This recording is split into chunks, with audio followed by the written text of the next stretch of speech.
You keep telling yourself that you'll start when you feel ready. You'll start working out when you feel more motivated. You'll start studying when you can focus better. You'll post your first video when you feel more confident. You'll apply for the opportunity when you feel good enough. But somehow, that moment never comes. You never feel completely ready. And that's because feeling ready is usually a lie. Most people think confidence comes from before action. They think confident people start because they believe in themselves. But in reality, confidence usually comes after you start. You do something badly, then you do it again, then you improve a little, and eventually you begin to trust yourself. That is where confidence comes from, not from thinking, not from planning, not from waiting, from evidence. You become confident when you prove to yourself that you can survive being uncomfortable. The problem is that your brain wants certainty. It wants to know that everything will go well before you begin. It wants to know that people won't judge you. It wants to know that you won't fail.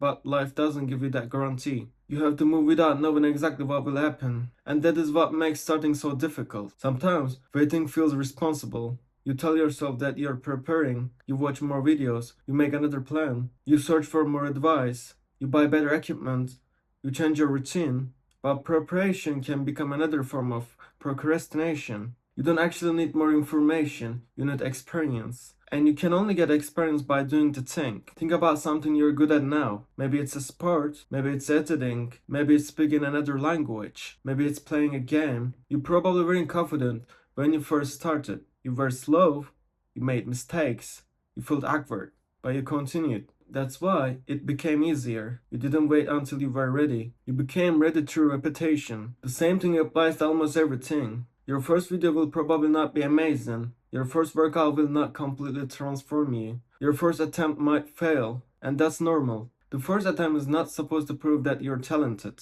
It is supposed to teach you. But many people expect their first attempt to look like someone else's 100th attempt. They compare their beginning to someone else's result. Then they feel embarrassed and quit. You have to allow yourself to be bad at something, because being bad is not opposite of being good. It is beginning of becoming good. Maybe you're afraid of what people will think. You imagine people laughing at you. You imagine your friends judging you. You imagine failing publicly. But most people are too focused on their own life to think about you for very long. And even someone does judge you. What is the alternative? Doing nothing forever so nobody can criticize you? That may feel safer, but it also guarantees that nothing changes. You don't need to remove fear before you act. You need to learn how to act while fear is still here. Courage is not feeling fearless. Courage is doing something even though you feel afraid. There will always be a reason to wait.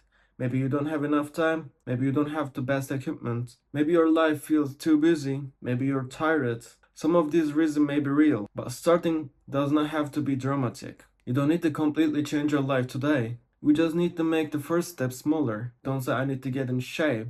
Say, I will exercise for 10 minutes. Don't say I need to study everything. Say, I will open the book and study one page. Don't say I need to build a successful channel. Say, I will record one video. Don't say I need to fix my entire life. Say, I will clean one part of my room. Small actions create momentum, and momentum changes how you feel. You often think you need motivation before you begin, but many times motivation appears after you begin. You don't feel motivated, so you avoid the task. Because you avoid the task, you feel guilty. Because you feel guilty, the task feels even harder.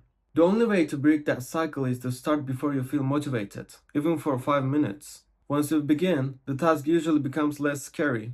It was never the work itself that felt impossible. It was the moment before starting. You also have to stop waiting for the perfect time. There is no perfect time. There will always be problems. There will always be distractions. There will always be something you wish was different. The perfect time is often just a future version of today that doesn't exist. You only have the condition you have right now. You can improve as you go. You can change the plan. You can learn from mistakes. You can start again. But you cannot improve something you never begin. A year from now, you will probably wish you had to start today. Not because everything will have been perfect, but because you would have had a year of experience, a year of mistakes, a year of progress, a year of becoming better. You don't need permission, you don't need perfect confidence, you don't need every answer. You only need enough courage to take the next step. So send the message, record the video, apply for the opportunity, open the book, go to the gym, start the project. Do it badly if you have to. Do it nervous. Do it before you feel ready. Because readiness is not something you wait for. It's something you build. And you build it